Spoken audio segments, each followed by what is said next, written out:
Magandang hapon po sa inyo mga karek. Muli tayong magpapakita po ng bagong ituturo sa inyo kung paano po maglagay ng lobo sa isang naka-stand. Ang tawag po rito ay pilar. Ngayon po ang gagawin po natin sa tatluhan po at saka sa isang kulay lang po. Sunod na po yung mga ibang may kulay po. Papakita ko kung paano siya kakabit at paano magpapatong-patong. Huwag niyo lang kalilimutan mga karek. Pindutin lang po yung subscriber, i-click po yung notification bell at mag-all po kayo para updated po kayo sa mga bago kong upload. At huwag niyo pong i-skip yung mga ads ko mga karek. Para makagawa pa tayo ng maraming magagandang video pa at patuloy niyo pong matutunan. Tara na po, sana po natin. Meron po ako rito binibili po to sa TikTok po. Pero kung gusto niyo naman po gumawa, improvise, pwede naman po. Paggawa po kayo ng bakal, welding nyo po yung ilalim sa flat bar, bakal po yung stand. Pwede na po gawing pillar yun. Mas matibay po yun kaysa sa bibili. Meron po nabibili sa mga TikTok, Lazada, meron po nabibili nito. Na-adjust po ito. Anong gusto yung size na baba. Ang dulo niya po meron po nito. Nakapit po. Ito po yung mga gagamitin natin para dun sa pilar. Tatlong lobo po ang gagamitin natin. Susunod na po yung mga iba, apat, para matutunan nyo rin po. Tinuro ko na rin po ito kung paano gumawa ng improvise na sukatan ng lobo. Nabibili rin po ito sukat ng mga ganitong lobo, kudrado. Pero kung gusto niyo pong gumawa, improvise, katol lang po mga karek, bibilog lang po kayo. Ang size po nito, size 6. Sinukat po to sa ruler, patayo, saka paalang. At pinamitan ko po. Panoorin niyo po yung isang video ko po kung paano ko po tinuro kung paano po gumawa nito. Umpisa na po natin mga karek. Tusok ko lang po ito. Tusok lang po yan. Hindi po ako mag-adjust kung gaano kataas. Hindi lang kataas mo. Paano po ito gagamitin? Gamitin ko po. Pinakita ko po sa isang video ko yan. Ito po, correct. Nalobin nyo na po, mga karek. Papasok nyo lang po yan, no? Tapos itong po kamay na to, makakawalan nyo lang po. Ayan po. Yan. Ibig sabihin yan, yan po sukat niya ng size 6. Saka natin buhol lang, ganyan lang natin, no? Ayan po. Sana po. Gagawin po natin sila. Sukat naman po tayo para magkaparehas yung sukat. Ayan po, mga karek, kapakakawalan po. Pag pumasok po yan, ayan na. Ayan na po yung sukat niya. Tatlo po gagawin natin, mga.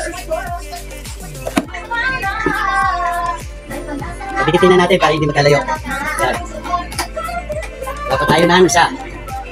Nakita ko po sa inyo kung paano po siya. Sige.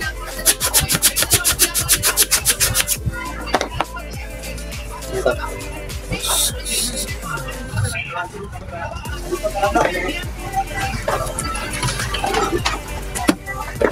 Ito po mga karek, ito po. Kuha ko po ng isa ron. Wait. Pasok mo po ganyan. Paano po i-dedicate mga karek? Paano po i-kakabit? Ganito po mga karek. Pasok nyo lang po rito mga karek. Tapos squeeze nyo lang po yung isa. Squeeze nyo po. Ayan. Ayan na po. Yung ano po yung ginawa ko rito mga karek. Sunod-sunod na po yan. Ganyan po. Lagi nyo lang po. Ito na mga karek yung pangalawa. Ganito po mga. Sasalisihin nyo lang po mga karek. Salisi. Ito po yung dalawa, doon po yung isa. Tapos ngayon po mga karek. Pwede nyo po. I-twist nyo lang po yan, no? Yung dalawa, i-twist nyo lang po. Kung saan po yung ano, yung magkaiwalay. I-twist nyo lang po mga karek. Twist lang po para yan. Kailangan po yung dalawa niya nandun sa pagitan dito. Para yan, ganyan po. Pangatlo, mga karek.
Tapos yung isa sa po, mga krek, lalagyan po.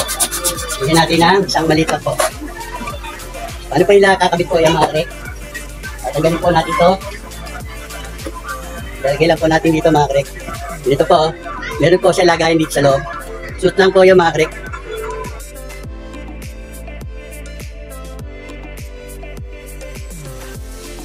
Mga krek, tapos pwede po suit yung ganyan. Yan, nakalak po mga krek. Ayan po siya.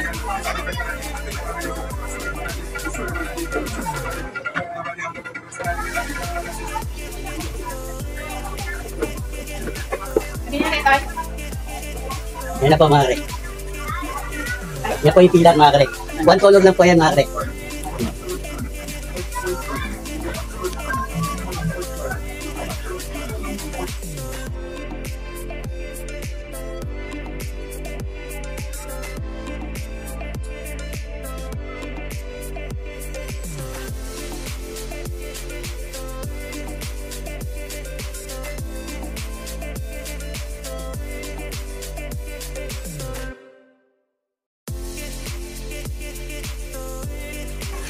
Mga karek, sana mayroon kayong natutunan nitong araw na to. Huwag nyo lang kalilimutan mga karek. Click nyo lang po yung subscriber. Click nyo rin po yung notification bell. Mag-all pa kayo para updated po kayo sa mga bago kong upload. At huwag nyo po skip yung mga ads ko mga karek para makagawa pa tayo ng magagandang video. At nagpapasalamat po ako sa inyo, sa mga silent viewer, sa mga supporter na walang sawa. Maraming po salamat sa inyo. Sana po may natutunan kayo. Ganito na lang. Maraming salamat. God bless and keep safe. Bye-bye.